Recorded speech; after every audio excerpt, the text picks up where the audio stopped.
ഉണ്ടോ തേനീച്ചകൾ നല്ലപോലെ ആഹാരം തേടുന്നുണ്ട്. മത്തപ്പൂ ഉണ്ടോ, തേനീച്ച കൂട്ടിൽ നമ്മൾ കണ്ട തേനീച്ച തന്നെ വന്ന് ഇതിൻ്റെ പൂമ്പഴ തിന്നുകയും അതുപോലെ തന്നെ പരാഗണം നടത്തുകയും ചെയ്യും.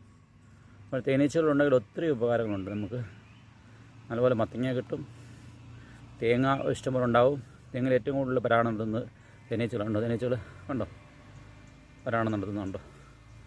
ഇത് ഇത് ഇത് ആൺപൂവാണ്. പെൺപൂവിലേക്ക് ചെന്നിരിക്കും. അങ്ങനെ ഇത് പരാഗണം നടത്തല്ല, സ്വയമേ പരാഗണം നടത്തുന്നതല്ല. തേനീച്ചകൾ വേണം. കണ്ടല്ലോ.